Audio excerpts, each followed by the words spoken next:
sí. Ya, el Roberto me dice, profesora, mi consulta era si realmente el niño empieza a generar más porcentaje de frustración a medida que no le vayan saliendo las cosas que desea elaborar.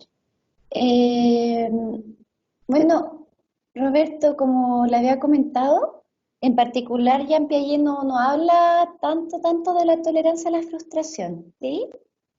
Eh, y de hecho es un concepto que, por ejemplo, junto al concepto, qué sé yo, de autoestima, quizás de autoconcepto, que hay que evaluarlos como bien caso a caso, porque, por ejemplo, uno de afuera puede decir, hoy que tiene baja tolerancia a la frustración, pero, pero quizás desde un lugar en el cual tal actividad para nosotros es fácil de realizar, por ejemplo, ¿no? Entonces, eh, si te interesa el tema de la tolerancia a la frustración, es algo que también lo puede, yo no, o sea, no creo que lo aborde puntualmente con los autores que tenemos que revisar, pero te invito a que sea un tema que te interesa, lo puedas averiguar, lo puedas como investigar en internet, ¿ya? Eh, Ya, vale, gracias. Ujú. Ya, entonces aquí va, les pongo un ejemplo. Se ve el power, sí, sí, lo estoy compartiendo. Eh, Aquí hay un ejemplo de lo que Piaget entiende como equilibración, que sería, por Profe, yo ejemplo, no veo el Power. chunga. ¿Quién es? Bastián. Bastián. A ver, lo voy a dejar de compartir y lo voy a volver a compartir. ¿Lo ve ahí, Ahí sí, profe, Bastián? gracias. Ya, muchas gracias. A mí me tienen que ir avisando, así que gracias, Bastián. Ya, gracias a usted. Entonces, por ejemplo, aparece esta conducta de mamar que, a ver, a un bebé no se le enseña a mamar, ¿sí? Propiamente tal. Lo que no quiere decir que hayan bebés que presenten ciertas dificultades para hacerlo en un momento. ¿M? Puede pasar, pero la verdad es que la conducta de mamar es una conducta que se entiende como conducta refleja, ¿sí? El niño sale, ¿verdad? Del parto, de la cesárea, qué sé yo, ¿verdad? Y es un movimiento que realizaba con las lenguas, pone de tal o cual forma la parte como mandibular, ¿verdad? Y puede comenzar a mamar, ¿m? Para obtener alimento. Entonces después, por ejemplo, cuando uno le pasa en esta segunda imagen a un niño con una bombilla, ¿verdad? El niño la va a chupetear, va a tomar el contenido de lo que hay acá, ¿m? Por asimilación, por ejemplo. Entonces, tiene que mover los mismos músculos, ¿verdad?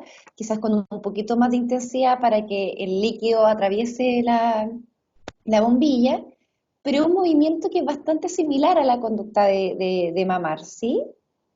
Pero por otro lado, por ejemplo, en la tercera imagen, donde vemos como un niño con estos vasitos, ¿sí? Eh, Ahí va a requerir que el niño o la niña comprenda que requiere otros movimientos con la lengua, con la boca, ¿verdad? Para que pueda vertir un poquito el vaso hacia arriba, ¿verdad? No lo suficiente para que, por ejemplo, el vaso se rebalse, qué sé yo, ¿sí? Es decir, aquí hay un ejemplo, a mi parecer, un poquito más práctico de lo que sería la asimilación y la acomodación. La acomodación va a implicar que el niño o la niña va a aprender ciertas propiedades del objeto y por ende va a modificar sus propias conductas para aproximarse al objeto. ¿Mm? Mm, Profesora, consulta. Ya, cuénteme. En la primera imagen donde sale la guagüita dando leche, o sea, teta, como se puede decir. Ya. Em, Ahí está como en una acomodación, ¿cierto? Esa más bien es como lo que Piaget llamaría como conducta instintiva. Sí, está como dentro del repertorio con el cual nace el bebé. ¿Mm? Ah, ya. Vale, y después cuando pasan a la otra etapa es cuando sucede como la acomodación puede ser también, ¿o no? Exacto. Ah, ya. La asimilación y recuerda que la asimilación implica como yo conozco al objeto porque hay algo anterior, hay un esquema cognitivo previo que me permite como asimilarlo, como entenderlo. Es como, ya. Es más o menos lo Ah, mismo a lo que yo estaba haciendo. Y la ah, entendido. acomodación implica, tengo que modificar algunas cosas para poder utilizar esto. Ah, ok, ok. Vale. Bueno, para Piaget, la búsqueda del equilibrio es la fuerza impulsora detrás del crecimiento cognitivo, ¿sí? Piaget va a plantear no solamente que el sujeto es un sujeto activo, sino también que es un sujeto que tiende a la búsqueda del equilibrio. ¿M? Y el equilibrio entendiéndolo como el proceso de adaptación, ¿verdad? Que implica la asimilación y la acomodación. Entonces aquí ya vamos a entrar más de lleno con las etapas que plantea Jean Piaget. Él va a plantear cuatro grandes etapas del desarrollo cognitivo. ¿M? Y el fundamento es que dependiendo de cada etapa, la mente del niño se va a desarrollar, en la mente del niño, se va a desarrollar una nueva forma de operar. Es por eso que Piaget va a hablar de estadios, ¿sí? Eh, estadios del desarrollo cognitivo y lo va a entender como la secuencia, ¿verdad? Una secuencia de estadios como un mecanismo que dan cuenta de ellas, ¿sí? Que son universales a la especie humana. Esto es interesante, es como si bien Piaget era francés, o sea, de lo que es la cultura occidental, ¿sí? Él va a plantear que los estadios del desarrollo cognitivo son transversales, ¿m? Son universales, independiente del lugar, independiente incluso de la cultura, ¿m? O del lenguaje, o del tipo de lenguaje que se hable. En ese sentido, los estadios van a ser invariantes, y ahí está como la parte más biológica de Piaget, ¿sí? Es decir, el orden va a estar determinado casi genéticamente, ¿m? En donde el ambiente y la herencia genética van a poder hacer variar la velocidad del aprendizaje, ¿sí? Y universal porque va a ser común a la especie humana. Entonces, los cuatro estadios del desarrollo cognitivo de Piaget, el primero es el periodo sensoriomotor, que comprende entre los 0 a 2 años. El pensamiento preoperacional, que comprende de los 2 a los 7, operaciones concretas de los 7 a los 12 y operaciones formales de los 12 en adelante. ¿Mm? Entonces, antes de entrar en la materia propiamente tal, quiero que vayamos asociando, ¿sí? Vamos a aplicar aprendizaje significativo. ¿Qué, qué quiere decir este periodo sensorio-motor? ¿Qué se imaginan ustedes? ¿Por qué dirá sensorio-motor? ¿Qué es? Puede, puede ser cuando el niño está recién adquiriendo mecanismos, o sea, movimientos articulares, ya sea visión, a lo mejor olfatos, cosas así. Perfecto, muy bien. Es decir, va a poner en juego, en un primer momento, los sentidos. Muy bien. Ajá. Mm, Como vale. el Y los desarrollo de sentidos, la parte motora, ¿cómo? como el desarrollo de la parte motora, ¿cómo Con se...? el desarrollo de la parte motora, exacto, muy bien. Entonces él va a oler algo, ponte tú, lo va a encontrar placentero, se va a querer aproximar, ¿sí? Todo va a pasar por los 5 sentidos en un primer momento y con la articulación, como dice la Stephanie, de lo motor. Sigamos asociando. ¿Qué significará, por ejemplo, acá? Operaciones concretas. ¿Qué es el pensamiento concreto? Cuéntenme. Eh, ¿Puedo? Como que él ya está claro, ¿no? No pis, no pis. ¿Alguien quiere opinar? Es cuando el niño está recién tomando determinaciones al ser o al actuar algo, puede ser. ¿Puedes volver a repetir la idea?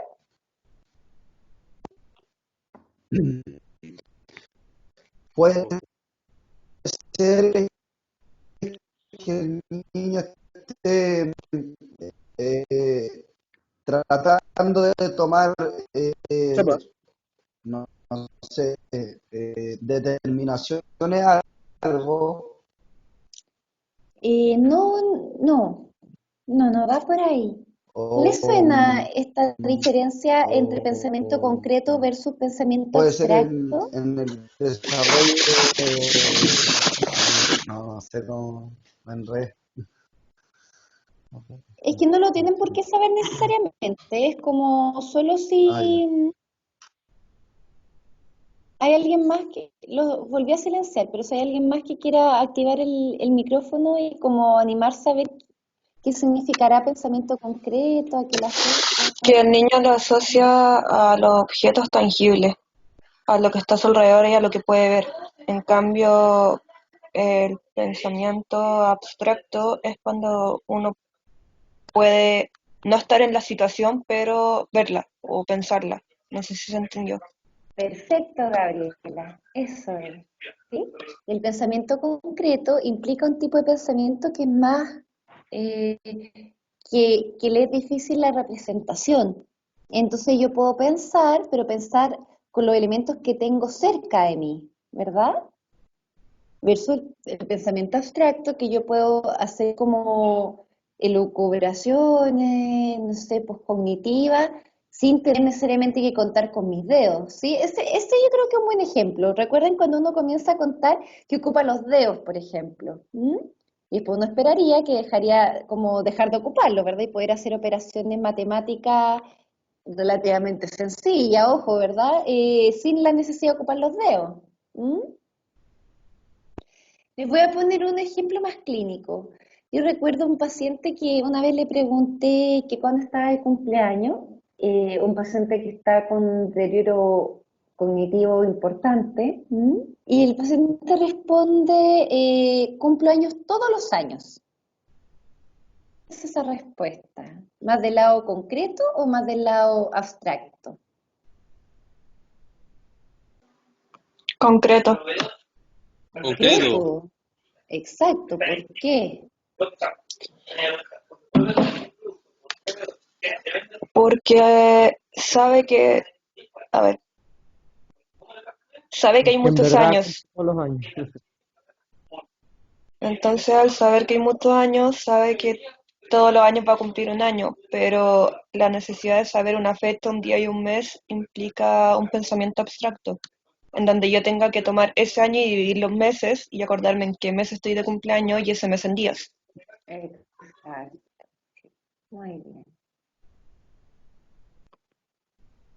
Y por último, operaciones formales. Dice que desde los 12 en adelante. ¿Qué creen que puede lograr el niño ya a esa edad?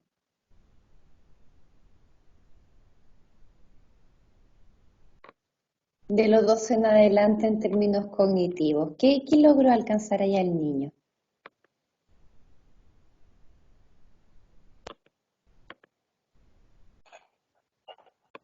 Puede empezar a formular sus propias ideas. Ok, puede formular sus propias ideas. ¿Qué más?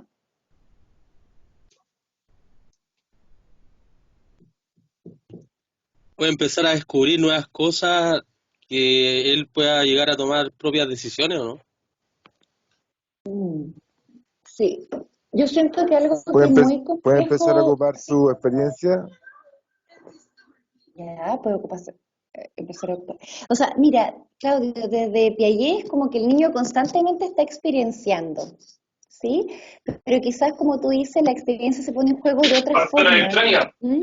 En las operaciones formales, El pensamiento ¿verdad? abstracto.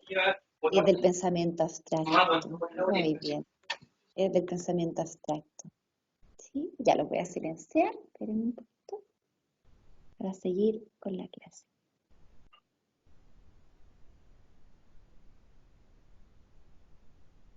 Ya pues. Entonces, ¿se ve, verdad? Sí, se ve. Sí. Bueno, el periodo sensoriomotor. De manera gradual, el lactante, ¿sí?, adquiere la capacidad de organizar actividades en relación con el ambiente por medio de, como ustedes mencionaron, la actividad sensorial y la actividad motora. El niño nace centrado en sí mismo y las cosas que él no ve no existen en el mundo para él. ¿Mm? Y por eso se habla de un egocentrismo, ¿sí?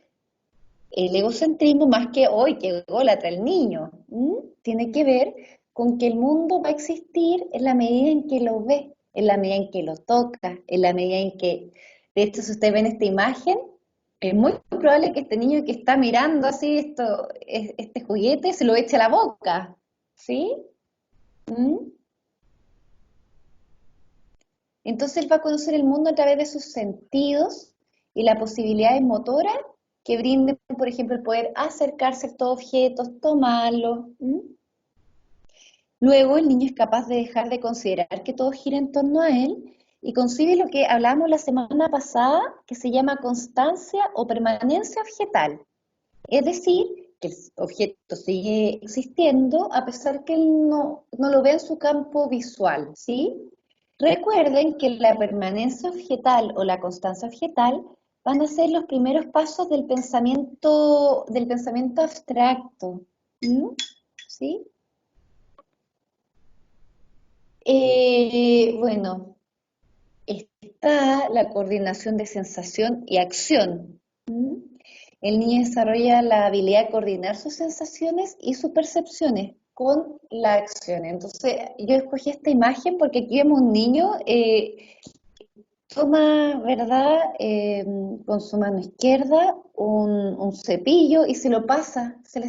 No se está, si se dan cuenta, no está chuntándole al pelo, ¿verdad? Es como, todavía no es como que, es un cepillo, funciona para cepillarse, eso no está todavía. ¿Qué es lo que está? Está la sensación que produce, por ejemplo, no recuerdo el nombre de estos como pelitos que tienen los cepillos, ¿sí? Cosquilleo Pero puede ser. está, ¿cómo? Cosquilleo. El cosquilleo, ¿verdad? No, pero me refería al nombre como de estos palitos que tienen los cepillos. No logro recordarme el Celdas, nombre de eso.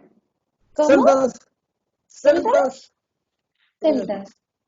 Claro, celdas. entonces es interesante ahí porque no es que el niño se está peinando, el niño está sintiendo, ¿sí? Eh, Sobre su carita, sobre las terminaciones nerviosas que tiene en esa zona, ¿verdad? Quizás cosquilleos, quizás lo encuentra algo placentero.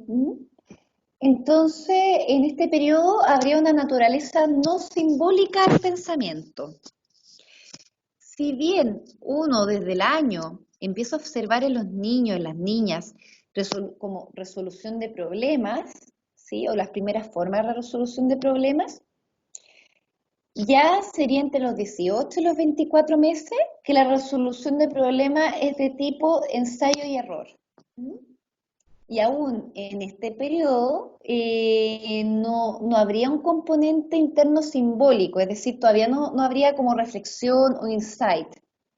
¿Sí? Me voy a quedar acá un rato. ¿Qué entienden ustedes por ensayo y error? ¿A qué se refiere esto de resolución de problemas por ensayo y error?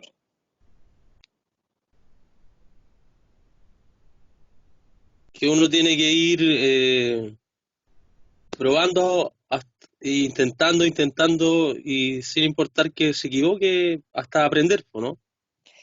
Exactamente. ¿Qué imagen se te viene de un niño o una niña haciendo eso? Cuando aprenden a caminar. A ver, ya, trata de retratarnos. ¿Qué pasa cuando aprenden a caminar? Los niños cuando aprenden a caminar, por lo general, igual siempre se caen varias veces. Ajá, Aprenden a poder pararse primero, a estar afirmado de algo, sus pequeños sí, pasos. perfecto. Súper bien. Me encantó cómo lo estás narrando, porque justamente eso es lo que se pone en juego en el aprendizaje. Son como pasitos para llegar a una conducta que para nosotros es tan habitual. Subir una escalera, caminar, ¿sí? Bueno, entonces, ¿alguien sabe lo que significa insight? Vista interior, algo así. Pensar. Claro, esa es como la traducción, está súper, ¿verdad? Es como la traducción al español de insight, está súper. Pero ¿qué significa? ¿Cuál es la función del insight? El análisis de uno mismo. O el análisis de uno mismo. ¿Alguien me puede dar un ejemplo, por ejemplo, de insight, de un momento de insight? La reflexión, cuando uno, por ejemplo, decide qué carrera quiere estudiar. Tengo Por que cuestionarme en qué soy ejemplo, buena, qué voy a hacer, etcétera. ajá, súper, ¿verdad? Como, oh, oye, tengo habilidades para esto y me gusta. Sí, muy bien. ¿A alguien más se le ocurre otro ejemplo de insight? Una introspección, Sí, tiene que ver con la introspección. Muy una bien. autoobservación de ver en qué estoy haciendo, analizar mi día, por ejemplo, bueno, esto lo estoy haciendo mal, a lo mejor mañana lo voy a hacer bien. ¿Puede ser eso? ¿Algún, Ajá. algún tipo de Pero, autocrítica también? ajá, sí. Pero pongamos ejemplos tan buenos. Pero recuerden que la Gabriela dijo, por ejemplo, no, cuando uno se da cuenta de la carrera que quiere estudiar. Eso es un ejemplo. Al Rodrigo, ¿qué otro ejemplo se te ocurre con insight? Algo de la vida cotidiana. Reconocer mis emociones, po. Por ejemplo, si yo, por ejemplo, estoy frustrado, ¿qué es lo que me está frustrando? Y uno hace el insight de decir, chuta, en realidad esto es lo que me está frustrando y por qué tengo que llegar a este punto de irritarme, por ejemplo. Se me ocurre eso. Ajá, está Y, bien, y está hacer un bien. insight y hacer una reflexión de decir, bueno, en realidad, si abro mi percepción y no me frustro porque voy a ver como en túnel, si me frustro, a lo mejor si respiro, calmo y hago paso a paso las cosas, puede que esto me resulte mejor. A mí es un Ajá, insight. ajá, ok, súper. Entonces el insight, como todos han dicho, parece que un concepto que ustedes ya manejan, ¿sí? Como todos han Profesor, dicho, implica un puede ser concepto, una implica, introspección de uno mismo. Mm. ¿cómo? Mire, Roberto, no se le escucha bien. Se le voy a pedir que me mande un mail y yo lo puedo abrir al tiro, ¿ya? Mándemelo con la duda que tenga y yo se le respondo, porque no se le escucha muy lentito, ¿ya? Y yo quiero responderle su pregunta, entonces mándemela al mail. Por lo que veo, bueno, todos tienen nociones y bastante buenas, ¿sí? Respecto a lo que es el insight, y todos le dieron al clavo con respecto a que tiene que ver con la capacidad de reflexión, de poder mirarse a uno mismo, ¿sí? Bueno, respecto a los esquemas, los famosos esquemas de Piaget, eh, habría un funcionamiento mental en los infantes, ¿sí? Que va a cambiar de un plano puramente sensorio-motor a un plano simbólico. ¿Mm? Entonces los niños de a poco van a desarrollar la habilidad de usar símbolos primitivos. ¿Qué es el símbolo? El símbolo es una imagen mental internalizada o una palabra que va a representar otra cosa, ¿sí? Permiten que el niño piense acerca de un objeto o un evento sin actuar directamente sobre este y lo transforme y lo manipule. ¿Mm? ¿Sí? Entonces vemos que ya en el periodo sensorio-motor, si bien la aproximación a la realidad es principalmente sensorial y motriz, se van generando los primeros esquemas y va a ocurrir un tránsito, ¿verdad? Un desarrollo en la función simbólica donde van a aparecer bueno, el uso de símbolos, ¿sí? Es decir, o una palabra o una imagen que va a significar algo. A ver qué ejemplos se les ocurren. Hay uno que es de perilla con los niños, pero ya, eso lo voy a guardar. Quiero escucharlo a ustedes. ¿Qué ejemplos se le ocurre de símbolos, de los símbolos que ocupan los niños hasta los 2 años, por ejemplo?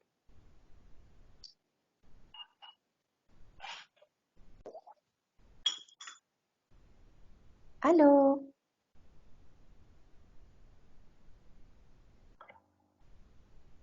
Estamos pensando.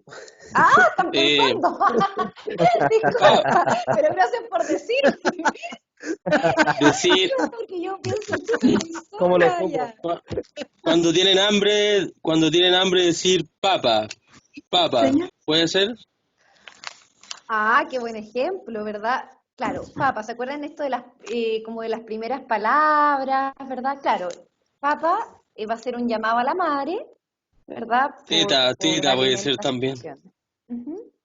Las señas, ¿Cómo cuáles? cuando señalan con la mano, apuntan. Perfecto, sí. Qué buena, oye, qué bonito el ejemplo, sí. Y ahí uno ve, por ejemplo, cuando los padres tienden a ser más sobreprotectores, que retrasan un poquito. Ah, chunga, los voy a silenciar porque me escucho. Ahí, disculpen, pero si quieren hablar lo activan, ¿ya? Es que me escuchaba en eco. Claro, con el señalar con el dedo es como cuando los padres que tienden a ser muy sobreprotectores pueden retrasar un poquito la aparición del lenguaje. Justamente, así como el niño, ay, toma mi amor, ¿sí? Entonces igual ahí es importante como posibilitar ciertos espacios para que el niño lo diga mal, pero que lo diga, ¿sí? Nunca van a ser como retrasos significativos en el lenguaje, ni mucho menos, pero sí se retrasa un poquito, es lo que yo he visto al menos. ¿Mm? Y a mí el ejemplo que se me ocurre es la famosa mantita, po, ¿sí? El tuto, ¿eh? Es muy interesante porque el tuto tiene claro, tiene que puede ser un pedacito de tela, puede ser una almohadita, ¿sí? Pero que en algún punto representa lo materno. Algo protector. Y algo protector, Sí, exacto, ¿sí? Entonces vemos que muy Profe, chiquitito cuando ya empieza a operar los símbolos, dígame. hacen señas también con la cara, morisqueta, Ajá. por ejemplo, no sé, cuando se hacen el olor, también perciben eso. Ajá, bien. Sí, está muy activado todo lo sensorial. Sí. Y lo Claro, sensorial tiene mucha correlación como con zonas del cerebro que se van activando también. claro, cuando Profe, tienen sueño. Eh, ¿cómo funciona el tema del tuto? Porque eh, se supone que el tuto es como una herramienta que los hace sentir seguros, pero que no, para ellos no necesariamente representa la manta en sí, ¿o no? claro, exacto, tal cual. Es como, claro, porque si fuera solo la manta no representaría, ¿verdad? Es como la función del tuto es que justamente representa algo más. Y está muy vinculado a la representación de lo materno, como de ¿Y la les pasa sensación de lo mismo con seguridad, el tupete? con el chupete. Es que hay guaguas que, por ejemplo, tienen su tupete y no aceptan tupetes nuevos, como que no les gustan. Ay, de veras, tienes razón. Sí, claro, como que ese chupete tiene un significado especial. Lo más probable es que represente algo en particular, ¿verdad? Sí, son buenos Ujú. ejemplos de la representación y como casi como qué significa o qué significará para ese niño o esa niña ese chupete en particular. ¿Mm? Está súper. Vamos todos en el mismo carril, me gusta mucho. Bueno, vamos a pasar a lo preoperacional, ¿sí? Que recuerden, lo preoperacional sería desde los 2 a los 7 años. Entonces el niño va a desarrollar un sistema representacional, es decir, el objeto va a permanecer, ¿verdad? Psíquicamente en el esquema no es necesario que yo vea un árbol, que lo deje de ver y que se me olvide lo que sea un árbol. ¿Sí? Yo puedo representar Profesora, en mi cabeza lo disculpe, que es un árbol. Díganme. profesora, disculpe, tiene un fondo de pantalla, no, que no lo veo, no entiendo, no. Ya, Cambió lo voy a volver la, a compartir.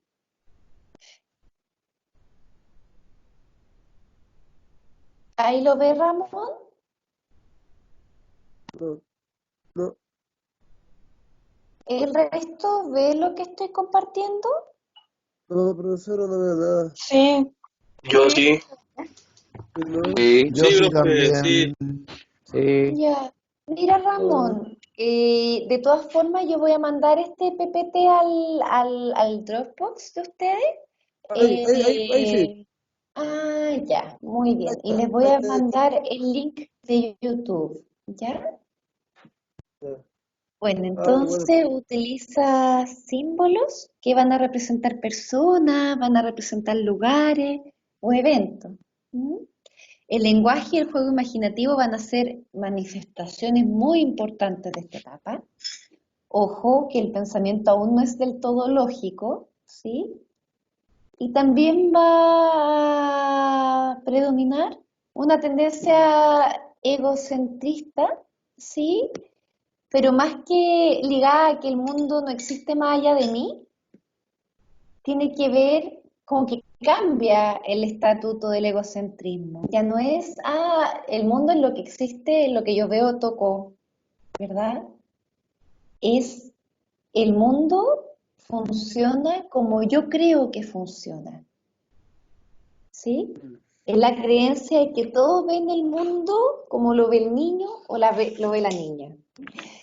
Para mí en lo personal es una etapa que encuentro muy, muy dulce, muy exquisito de los niños porque aparecen con unas cosas muy, por ejemplo, no sé, niños de esa edad que preguntan, oye, ¿y tú? No sé, por ejemplo, oye, ¿tú estás casado? No. Ah, ¿pero por qué vienes con la tía Jazmín?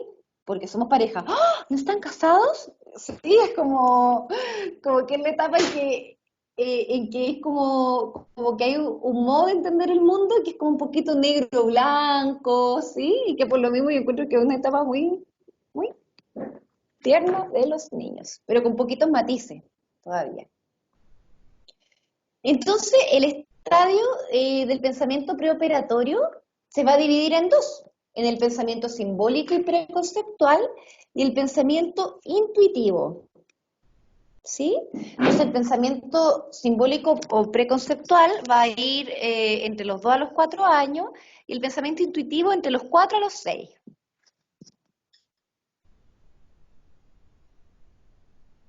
Entonces, en este primer como subestadio, ¿sí? Va a aparecer la función simbólica en diferentes manifestaciones, ¿sí?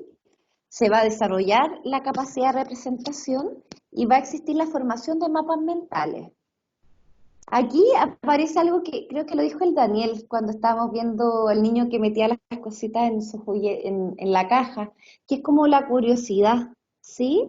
En esta etapa de la vida, Piaget va a decir que los niños, las niñas están en constante investigación. Están, pero como muy entusiasmados de conocer su ambiente, de conocer las posibilidades de actividad, de injerencia que tengan sobre él, ¿sí?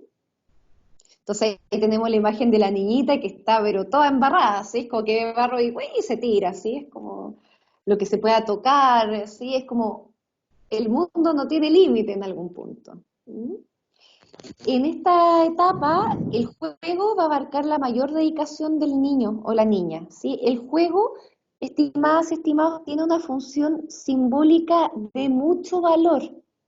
Es gracias al juego que se va a activar la función representacional también, la va a fortalecer.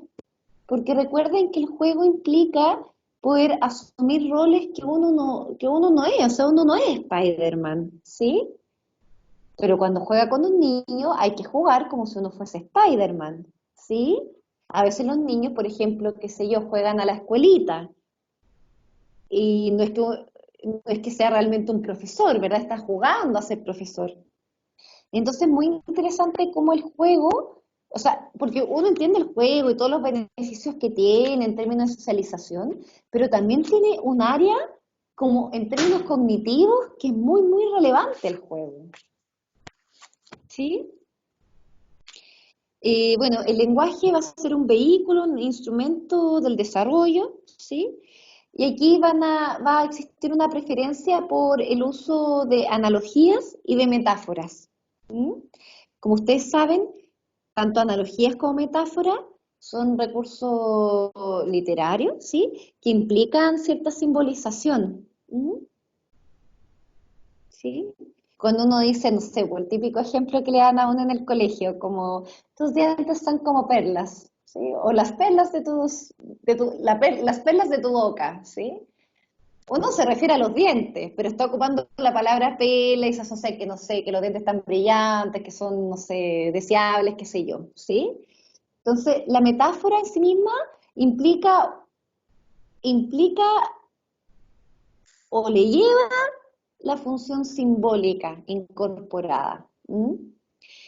Esto es muy importante para evaluar, por ejemplo, ya saliendo un poquito de Piaget, si nuestro usuario o nuestra usuaria presenta un pensamiento de tipo más concreto o más abstracto.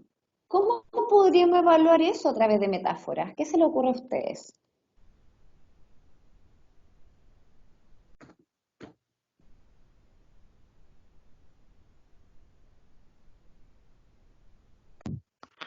¿Podrían ser los cuentos? Ah, no, yo estoy hablando con usuario o usuaria, así como imagínate en la comunidad. Ah, Sí, ¿cómo podríamos evaluar perfecto. si hay un pensamiento más concreto, un pensamiento más abstracto con el uso de metáforas? Mm, voy a pensar.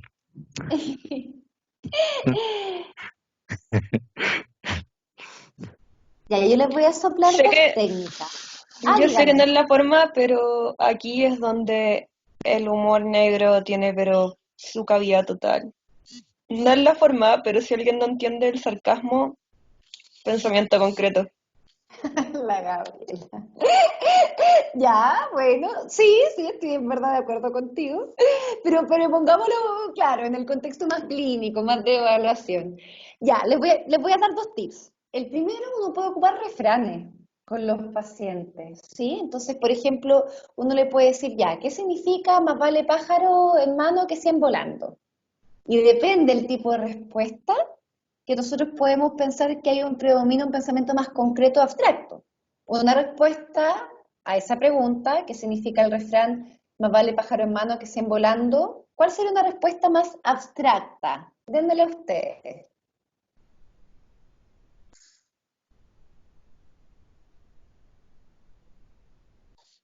Mm,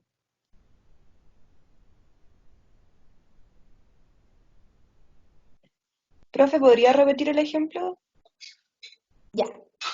Yo le pregunto al paciente qué significa más vale pájaro en mano que 100 volando. Es un refrán, ¿verdad? Que una técnica que se puede utilizar para evaluar si es que hay más bien pensamiento abstracto o pensamiento concreto. ¿Cuál es la respuesta que estaríamos esperando si estamos hablando de un pensamiento más abstracto? ¿Qué Que es esperaríamos como mejor tener respuesta? algo seguro. Muy bien. no, ¿Qué?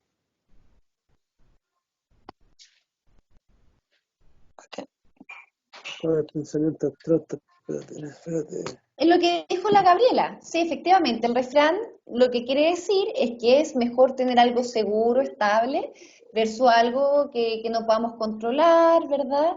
Que no esté en Tener nuestro muchas cosas acceso. inciertas. Exacto. Esa es la respuesta abstracta. Gabriela, ¿cuál sería la respuesta concreta a ese refrán? Que es bueno tener al pájaro en la jaulita. Seca, tal cual. Muy bien. ¿Se dan cuenta? Se entiende el ejemplo, ¿no? Como esta sugerencia que le hago de utilizar refranes para evaluar. Mm, Sí, sí, obviamente que sí. Yo por mí sé. Ujú.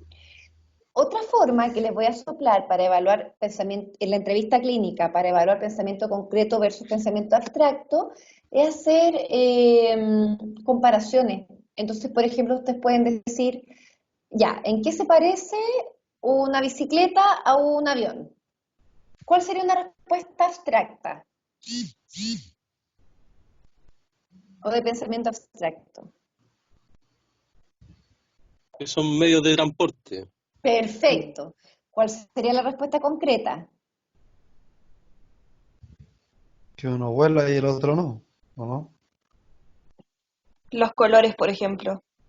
Los colores, las rueditas. Ah, los dos tienen ruedas, ¿verdad?